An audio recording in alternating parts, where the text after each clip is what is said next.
தமிழ்நாடு அரசியலில் ஒரு விஷயம் மட்டும் எப்போதும் மாறிக்கொண்டே இருக்கும். அதுதான் கூட்டணி அரசியல். ஒரு காலத்தில் எதிரிகளாக இருந்தவர்கள் இன்று ஒரே மேடையில் நின்று கைகோர்க்கிறார்கள். இப்போது தமிழ்நாட்டில் ஆட்சி நடத்தும் திமுக தலைமையிலான கூட்டணி எப்படி உருவானது, யார் யாருடன் சேர்ந்திருக்கிறார்கள், இந்த கூட்டணி எவ்வளோ வலிமையானது என்று இந்த வீடியோவில் முழுமையாக பார்க்கலாம். இந்த வீடியோவை கடைசி வரைக்கும் பாருங்க. தமிழ்நாடு அரசியலை பற்றி ஒரு பெரிய தகவலை நீங்களே தெரிஞ்சுப்பீங்க.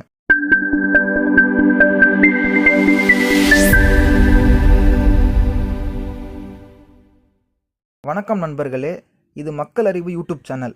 அரசியல் மற்றும் உலக நடப்புகளை உண்மையாக விளக்கும் உங்கள் சேனல். வாங்க வீடியோக்குள்ளே போகலாம். இந்த வீடியோவில் நான் உங்களுக்கு பார்ட் வைஸாக எக்ஸ்பிளைன் பண்ணுறேன். அப்போ தான் உங்களுக்கு கிளியராக புரியும். இப்போ நம்ம பார்க்க போகிற பார்ட் நம்பர் 1, டிஎம்கே கூட்டணி எப்படி உருவானது. தமிழ்நாடு அரசியலில் கூட்டணி அரசியல் மிகவும் முக்கியமான ஒன்று.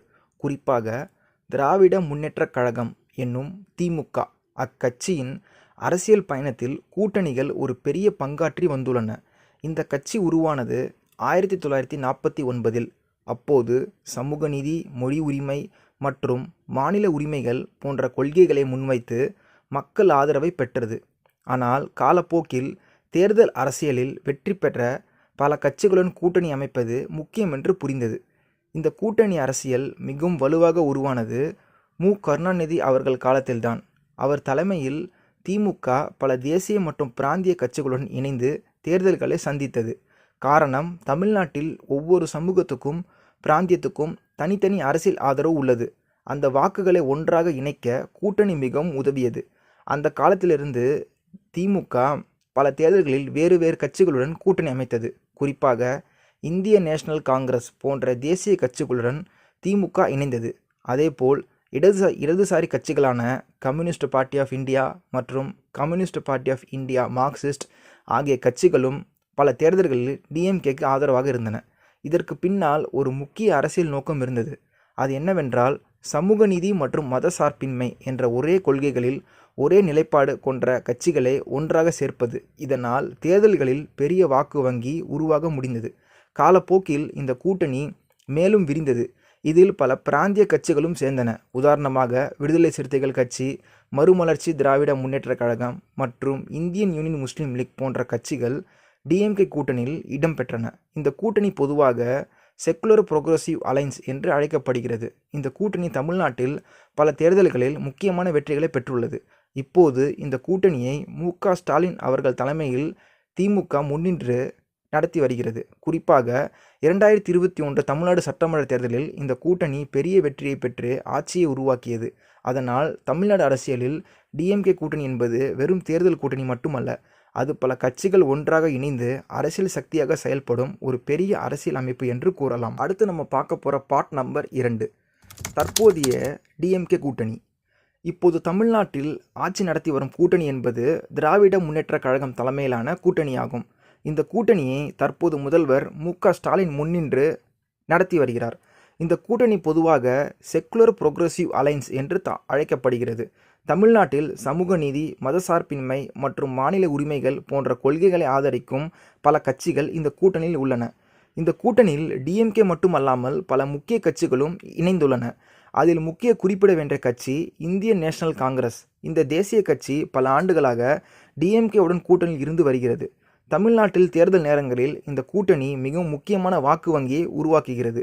அதேபோல் இடதுசாரி கட்சிகளும் இந்த கூட்டணியில் முக்கிய பங்கு வகிக்கின்றன. அதில் கம்யூனிஸ்ட் பார்ட்டி ஆஃப் இந்தியா மற்றும் Communist Party of India Marxist போன்ற கட்சிகள் உள்ளன. இவை சமூக நீதி மற்றும் தொழிலாளர் உரிமைகள் போன்ற விஷயங்களில் டிஎம்கேவுடன் ஒரே அரசியல் நிலைப்பாட்டில் இருப்பதாக கூறப்படுகிறது. மேலும் தமிழ்நாட்டில் சில முக்கிய பிராந்திய கட்சிகளும் இந்த கூட்டணியில் உள்ளன. உதாரணமாக விடுதலை சிறுத்தைகள் கட்சி மற்றும் மறுமலர்ச்சி திராவிட முன்னேற்றக் கழகம் போன்ற கட்சிகள் டிஎம்கே கூட்டணியில் முக்கிய ஆதரவாக இருக்கின்றன. அதேபோல் சிறுபான்மையின் மக்களின் ஆதரவை பெற்றுள்ள இந்திய யூனியன் முஸ்லீம் லீக் போன்ற கட்சிகளும் இந்த கூட்டணியில் இணைந்துள்ளன. இந்த அனைத்து கட்சிகளும் சேர்ந்து தான் தமிழ்நாட்டில் தற்போதைய ஆட்சியை உருவாக்கியுள்ளன. குறிப்பாக 2021 தமிழ்நாடு சட்டமன்ற தேர்தலில் இந்த கூட்டணி மிகப்பெரிய வெற்றியை பெற்றது. அந்த தேர்தலில் டிஎம்கே கூட்டணி 150க்கும் மேற்பட்ட தொகுதிகளில் வெற்றி பெற்று ஆட்சி அமைத்தது. இதன் மூலம் மு. க. ஸ்டாலின் அவர்கள் தமிழ்நாட்டின் முதல்வராக பதவியேற்றார். இப்போது இந்த கூட்டணி தமிழ்நாட்டில் அரசியல் ரீதியாக மிகவும் வலுவான கூட்டணியாக கருதப்படுகிறது. ஆனால் அரசியலில் கூட்டணிகள் எப்போதும் நிலையானவை அல்ல. தேர்தல் நேரத்தில் பல மாற்றங்கள் ஏற்படும். அதனால் அடுத்த தேர்தலுக்கு முன் இந்த கூட்டணியில் புதிய கட்சிகள் சேருமா அல்லது சில கட்சிகள் விலகுமா என்ற கேள்வியும் அரசியல் வட்டாரங்களில் பேசப்படுகிறது. இதனால் தற்போதைய டிஎம்கே கூட்டணி வலுவாக இருந்தாலும் எதிர்காலத்தில் இந்த கூட்டணியின் அரசியல் நிலை எப்படி இருக்கும் என்பது தமிழ்நாடு அரசியலில் மிகவும் முக்கியமான கேள்வியாக உள்ளது. அடுத்து நம்ம பார்க்க போகிற பார்ட் நம்பர் 3. இந்த கூட்டணி எவ்வளோ வலிமையானது? தமிழ்நாட்டில் தற்போது அரசியல் ரீதியாக மிகவும் வலிமையான கூட்டணிகளில் ஒன்றாக கருதப்படுவது திராவிட முன்னேற்றக் கழகம் தலைமையிலான கூட்டணிதான். இந்த கூட்டணியை முதல்வர் மு.க. ஸ்டாலின் முன்னின்று நடத்தி வருகிறார். இந்த கூட்டணி வலிமையை புரிந்து கொள்ள முதலில் 2021 தமிழ்நாடு சட்டமன்ற தேர்தலை பார்க்க வேண்டும். அந்த தேர்தலில் டிஎம்கே தலைமையிலான கூட்டணி மிகப்பெரிய வெற்றியை பெற்றது. டிஎம்கே மற்றும் அதன் கூட்டணி கட்சிகள் சேர்ந்து 150க்கும் மேற்பட்ட தொகுதிகளில் வெற்றி பெற்றன. இதன் மூலம் தமிழ்நாட்டில் மீண்டும் டிஎம்கே ஆட்சியை அமைக்க முடிந்தது. இந்த வெற்றிக்கு முக்கிய காரணங்களில் ஒன்று கூட்டணியின் வாக்கு வங்கி. டிஎம்கேக்கு தனது சொந்த ஆதரவு வாக்குகள் இருப்பதுடன் கூட்டணியில் உள்ள மற்ற கட்சிகளும் தனித்தனி சமூக மற்றும் பிராந்திய ஆதரவை கொண்டுள்ளன. இந்த வாக்குகள் அனைத்தும் சேரும்போது ஒரு பெரிய அரசியல் சக்தியாக மாறுகிறது. உதாரணமாக டிஎம்கேவுடன் கூட்டணியில் இருக்கும் இந்திய National Congress, Communist Party of India, Communist Party of India, Marxist போன்ற கட்சிகள் தேசிய மற்றும் இடதுசாரி அரசியல் ஆதரவை கொண்டுள்ளன. அதேபோல் தமிழ்நாட்டில் சமூக அடிப்படையிலான அரசியல் ஆதரவை பெற்றுள்ள விடுதலை சிறுத்தைகள் கட்சி மற்றும் இந்தியன் யூனியன் முஸ்லீம் லீக் போன்ற கட்சிகளும் இந்த கூட்டணியில் முக்கிய பங்கு வகிக்கின்றன.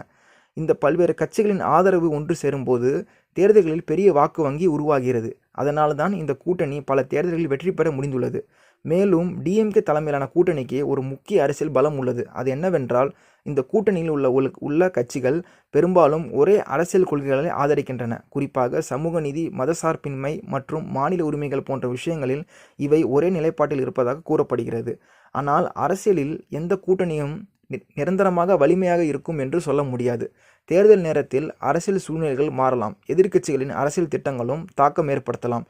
எதிர்க்கட்சிகளாக உள்ள அண்ணா திராவிட முன்னேற்றக் கழகம் மற்றும் பாரதிய ஜனதா பார்ட்டி போன்ற கட்சிகள் எதிர்கால தேர்தல்களில் இந்த கூட்டணியை சவால் செய்ய முயற்சி செய்கின்றன.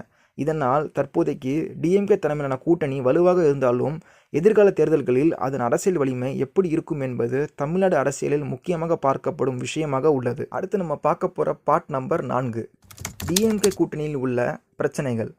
தமிழ்நாட்டில் தற்போது வலுவாக இருக்கும் கூட்டணி என்றாலும் திராவிட முன்னேற்றக் கழகம் தலைமையிலான கூட்டணிக்குள் சில அரசியல் சவால்களும் இருப்பதாக அரசியல் விமர்சகர்கள் கூறுகின்றனர்.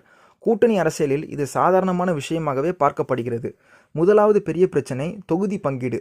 தேர்தல் நேரம் வந்தாலே கூட்டணி கட்சிகளுக்கு எந்த தொகுதிகள் கொடுக்க வேண்டும் என்ற கேள்வி எழுகிறது. பெரிய கட்சியான டிஎம்கே அதிக தொகுதிகளில் போட்டியிட விரும்பும்.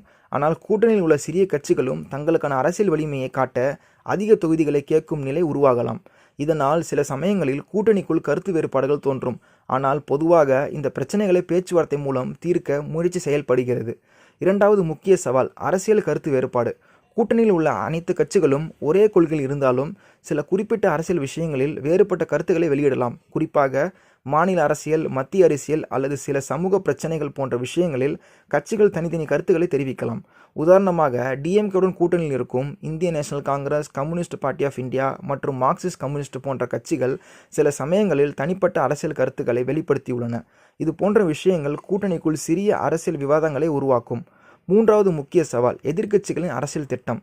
தமிழ்நாட்டில் எதிர்க்கட்சிகள் குறிப்பாக அதிமுக மற்றும் பாஜக டிஎம்கே கூட்டணியை பலவீனப்படுத்த முயற்சி செய்கின்றன என்று அரசியல் வட்டாரங்களில் பேசப்படுகிறது. எதிர்க்கட்சிகள் கூட்டணிக்குள் உள்ள கருத்து வேறுபாடுகளை அரசியல் வாய்ப்பாக பயன்படுத்த முயற்சி செய்யலாம். இதனால் அரசியல் போட்டி மேலும் அதிகரிக்கும். ஆனால் இதற்கிடையில் இந்த கூட்டணியை முன்னின்று நடத்தி வரும் மு.க. ஸ்டாலின் தலைமையில் கூட்டணி கட்சிகளை ஒன்றாக வைத்திருக்க முயற்சிகள் நடைபெறுகின்றன என்று கூறப்படுகிறது. ஆனால் தற்போதைக்கு இந்த பிரச்சனைகள் பெரிய அரசியல் பிரிவை உருவாக்கவில்லை. இருந்தாலும் எதிர்கால தேர்தல்களில் கூட்டணிக்குள் ஏற்படும் மாற்றங்கள் தமிழ்நாடு அரசியலில் முக்கிய தாக்கத்தை ஏற்படுத்தும் என்று அரசியல் ஆய்வாளர்கள் கூறுகின்றனர். அடுத்து நம்ம பார்க்க போகிற பார்ட் நம்பர் 5, எதிர்க்கட்சியின் திட்டம். தமிழ்நாட்டில் தற்போது ஆட்சி நடத்தி வரும் திராவிட முன்னேற்றக் கழகம் தலைமையிலான கூட்டணிக்கு எதிராக எதிர்க்கட்சிகளும் தங்களுடைய அரசியல் திட்டங்களை தீவிரமாக அமைத்து வருகின்றன. அரசியலில் எந்த ஒரு கட்சியும் நிரந்தரமாக ஆட்சி செய்ய முடியாது என்பதால் எதிர்க்கட்சிகள் அடுத்த தேர்தலை முன்னிட்டு பல்வேறு முயற்சிகளை மேற்கொள்கின்றன. தமிழ்நாட்டில் முக்கிய எதிர்க்கட்சியாக கருதப்படுவது அதிமுக. இந்த கட்சி பல ஆண்டுகளாக டிஎம்கேக்கு முக்கிய அரசியல் போட்டியாக இருந்து வருகிறது. அதனால் அடுத்த தேர்தலில் மீண்டும் ஆட்சியை பெற வேண்டும் என்ற நோக்கில் அதிமுக தனது அமைப்பை வலுப்படுத்த முயற்சி செய்து வருகிறது. மேலும் தேசிய அரசியல் ரீதியாக முக்கியமான கட்சியான பாஜக தமிழ்நாட்டில் தனது ஆதரவை அதிகரிக்க முயற்சி செய்கிறது. இந்த கட்சி மாநில அரசியலில் அதிக இடத்தை பெற வேண்டும் என்ற நோக்கில் பல அரசியல் நடவடிக்கைகளை மேற்கொண்டு வருகிறது. எதிர்க்கட்சிகளின் முக்கிய திட்டங்களில் ஒன்று புதிய கூட்டணிகளை உருவாக்குவது. தேர்தல் நேரத்தில் பல கட்சிகள் ஒன்றாக இணைந்து பெரிய அரசியல் சக்தியை உருவாக்க முயற்சி செய்யலாம். இதன் மூலம் டிஎம்கே தலைமையிலான கூட்டணிக்கு வலுவான போட்டியை உருவாக்க முடியும். அதேபோல் எதிர்க்கட்சிகள் பொதுமக்கள் மத்தியில் தங்களுடைய அரசியல் கருத்துக்களை வலுவாக எடுத்து செல்ல முயற்சி செய்கின்றன. மக்கள் பிரச்சனைகள், பொருளாதாரம், வேலைவாய்ப்பு போன்ற விஷயங்களை முன்வைத்து அரசியல் ஆதரவை பெற முயற்சி செய்கின்றன. இதனால் அடுத்த தேர்தல்களில் தமிழ்நாட்டில் அரசியல் போட்டி மிகவும் கடுமையாக இருக்கும் என்று அரசியல் ஆய்வாளர்கள் கூறுகின்றனர். இதே நேரத்தில் மு.க.ஸ்டாலின் அவர்கள் தலைமையிலான திராவிட முன்னேற்றக் கழகம் கூட்டணியும் தனது அரசியல் ஆதரவை நிலைநிறுத்த பல நடவடிக்கைகளை மேற்கொண்டு வருகிறது. அதனால் எதிர்கால தேர்தல்களில் தமிழ்நாடு அரசியல் எப்படி மாறும், எந்த கூட்டணி வலுப்படும் என்பது மிகவும் சுவாரஸ்யமான அரசியல் கேள்வியாக உள்ளது. தமிழ்நாட்டில் தற்போது மு.க.ஸ்டாலின் அவர்கள் தலைமையிலான திராவிட முன்னேற்றக் கழகம் கூட்டணி வலிமையாக இருந்தாலும் அடுத்த தேர்தல்களில் அரசியல் நிலைமை எப்படி மாறும் என்பது மிகப்பெரிய கேள்வியாக இருக்கிறது. உங்கள் கருத்து என்ன? திமுக கூட்டணி அடுத்த தேர்தலிலும் வலிமையாக இருக்குமா அல்லது எதிர்க்கட்சிகள் ஆட்சியை பிடிக்குமா? உங்கள் கருத்தை கமெண்ட்டில் சொல்லுங்கள். இந்த மாதிரி தமிழ்நாடு அரசியல் அப்டேட்ஸுகளை தொடர்ந்து பார்க்க மக்கள் அறிவு சேனலை சப்ஸ்கிரைப் பண்ணிடுங்க. இந்த வீடியோவை லைக் பண்ணிடுங்க மற்றும் உங்கள் ஃப்ரெண்ட்ஸ் அண்ட் ஃபேமிலிஸ்க்கு ஷேர் பண்ணுங்கள். மீண்டும் ஒரு சுவாரஸ்யமான அரசியல் வீடியோவில் சந்திப்போம். நன்றி, வணக்கம்.